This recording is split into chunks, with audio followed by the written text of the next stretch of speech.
fait que je sois utile, ça aussi il faut en faire le compte. L'esprit critique n'est pas un esprit négatif, c'est un esprit lucide. Lucide, il regarde les choses. Voilà ce que je suis. Tout ça, c'est dans le compte des biens. Tout ça, c'est dans le compte de ce qui doit être réformé. Ce que disent les mystiques dans la tradition soufie ou dans les traditions mystiques, c'est le muraqaba. Et le muraqaba, c'est notre histoire. Observe qui tu es. Et à partir de cela, fais le compte. Deuxième des conditions de la réconciliation, l'esprit critique, l'esprit de la connaissance de soi, ce que disait Socrate et qu'on dit toutes les religions et que dit le prophète alayhi salam, connais-toi toi-même, dans tes qualités comme dans tes défauts, et prends-toi en charge, lève-toi pour ton cœur, lève-toi pour ta conscience, lève-toi pour ton destin, parce que tu es aussi un constructeur de destin.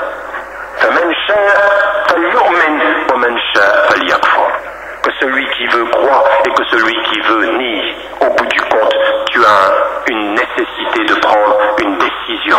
Et ça, c'est à chacun d'entre nous. N'importe quel homme, n'importe quelle femme, que tu sois éduqué avec tous les titres ou que tu sois sans travail et sans titre, c'est la même question.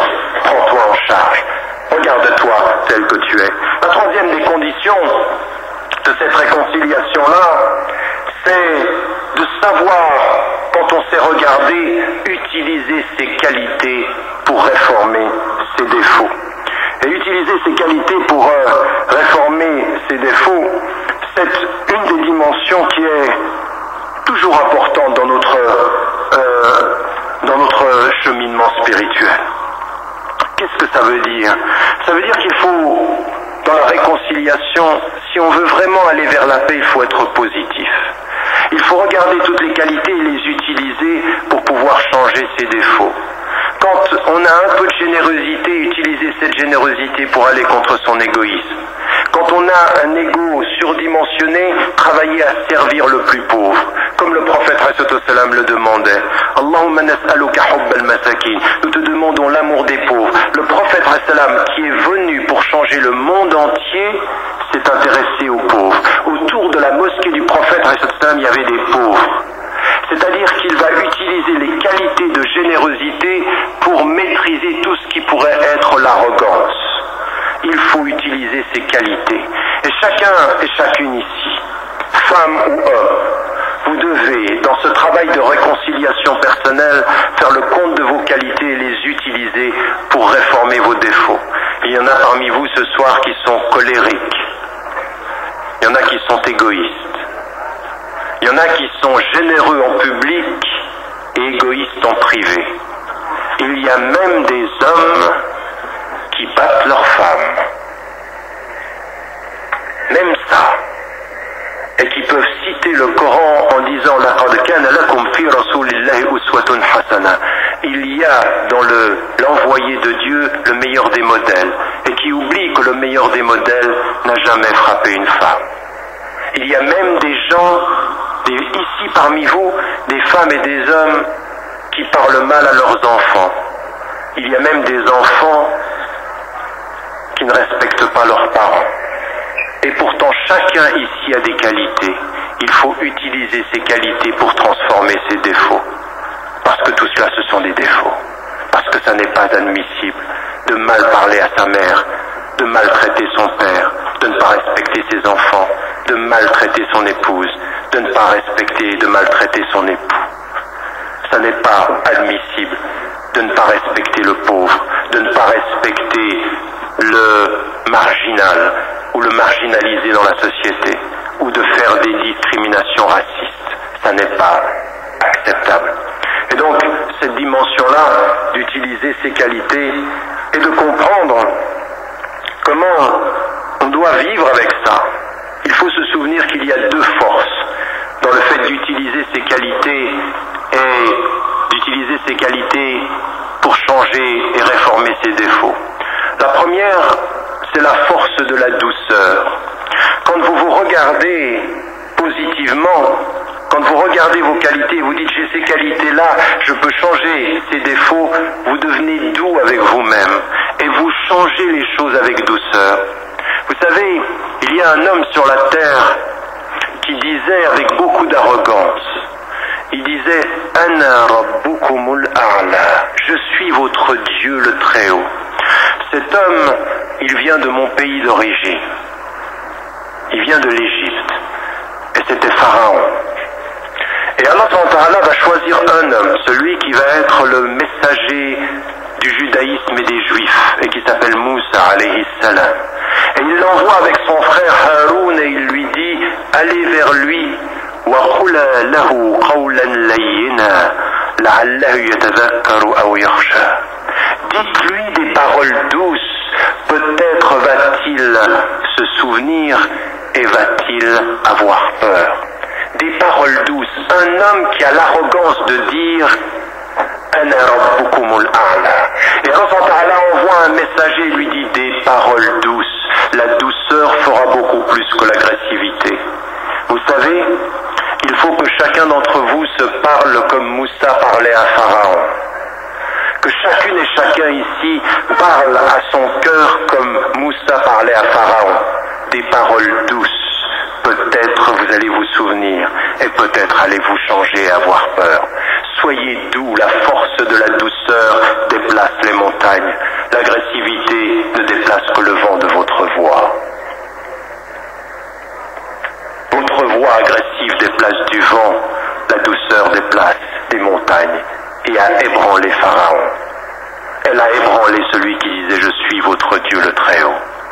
Il faut se parler à soi comme Moussa alayhi salam, Moïse parlait à Pharaon avec douceur. Et puis, il y a dans la douceur une autre force, celle qui est la force de la patience. Il faut être patient, il faut prendre du temps. Quand on veut se réformer, la réconciliation prend du temps. Ce soir, quand vous allez rentrer, après cette conférence, beaucoup d'entre vous vont dire « Subhanallah, il a dit des choses qui me parlent, il a dit des vérités. » Et vous aurez envie ce soir de tout changer. Simplement, demain matin, ça reviendra. Oui, je connais ça. Je connais ceux qui sont mes sœurs et mes frères en islam et en humanité, qui quand ils m'entendent parler veulent changer l'heure d'après et qui se réveillent 12 heures plus tard les mêmes et qui ne changent pas grand-chose. Raison pour laquelle il faut de la patience, de la persévérance et de l'endurance. La route est longue. Vous vous souvenez de Ya'qub alayhi salam? Ya'qub, il avait un fils qu'il aimait, Youssef alayhi salam. Et il aimait ses autres enfants, mais lui particulièrement, il savait qu'il était élu. Parce qu'Allah lui a dit, celui-ci est élu. Et il l'aimait particulièrement. Selon les traditionnistes, Allah lui l'a pris pendant 18 ans, et pour d'autres pendant 40 ans. Il a pris son enfant. Il a pris son enfant et lui, malgré les adversités de la vie, il a attendu, il était sûr et certain qu'il n'était pas mort, qu'il était quelque part. Et ses enfants, ses propres enfants sont venus lui mentir en lui disant « Il est mort, il est parti, le loup l'a mangé ». Et lui, qu'est-ce qu'il dit? Écoutez bien, la force du changement, les qualités qui résistent à vos défauts. Il aurait pu pleurer, il aurait fait perdre confiance en Dieu, il ne l'a pas fait. Il a dit « Sabrun jamil, wallahu al-musta'an ala ma tasifun » Belle patience, et Dieu est celui qui va m'aider par rapport à vos mensonges. Il faut avec vos propres mensonges être comme Ya'qub était avec les mensonges de ses enfants. Il a fait patience. Il faut, et il était endurant et persévérant. Pas seulement patience, Sabrun jamil, c'est aussi la persévérance dans l'action.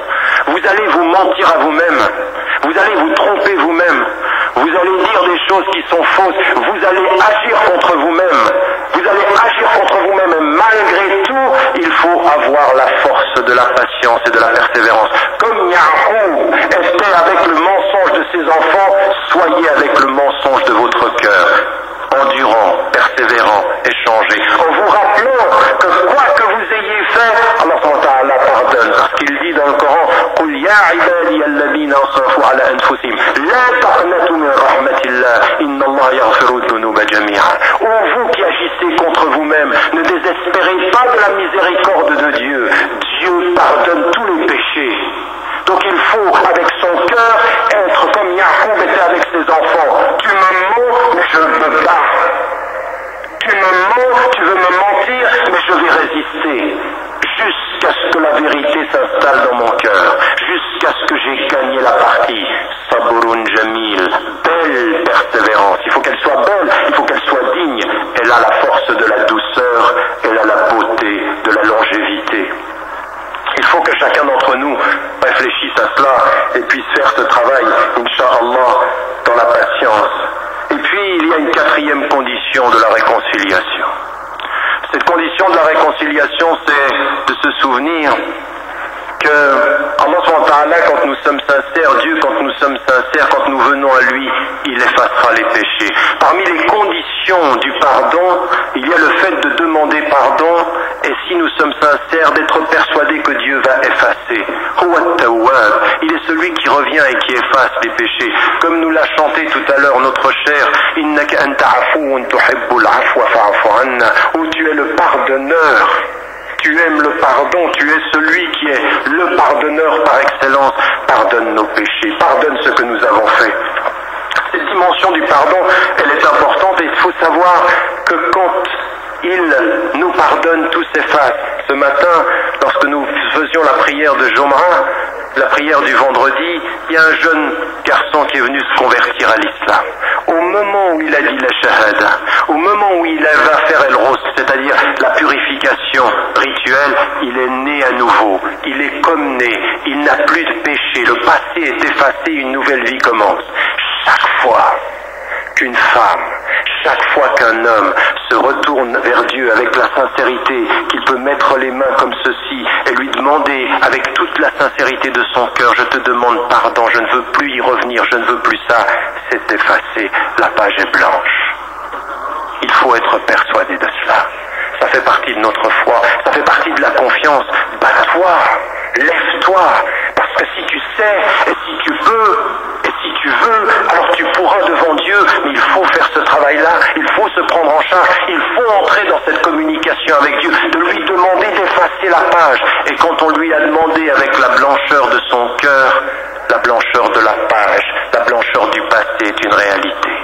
Il faut avoir confiance en cette réalité-là, et ça c'est une des dimensions de la réconciliation. Être toujours positif, être toujours serein. Nous avons beaucoup de choses à nous reprocher, mais nous avons beaucoup de moyens de les effacer. Beaucoup. Bi'aounillah, avec l'aide de Dieu et avec ce travail que chacun d'entre nous avons à faire. Et puis, il y a une dernière condition sur laquelle j'aimerais beaucoup insister, mais j'aimerais, au moment où je parle de ces conditions, je vous l'ai dit, je parle à des milliers et des millions et je parle à des individus, des cœurs et des personnes. Que chacun d'entre nous, dans ce travail, dans Laylatul Qadr, réfléchisse à ça, parce que je vais vous dire une chose, tout ce que je vous dis là, et qui concerne chacune et chacun d'entre vous, aura des conséquences sur la réconciliation sociale et politique. Si tous les Ivoiriens et tous les êtres humains à travers le monde faisaient ce travail-là, nos sociétés iraient bien mieux. Nous aurions plus de paix sociale. C'est parce que nous nous oublions que nous nous disputons. C'est parce que nous ne nous maîtrisons pas que nos émotions prennent le dessus. Parfois, des hommes et des femmes, par manque d'éducation personnelle, ont tué autrui. Ils ont tué l'autre parce qu'ils ne savaient pas s'éduquer eux-mêmes.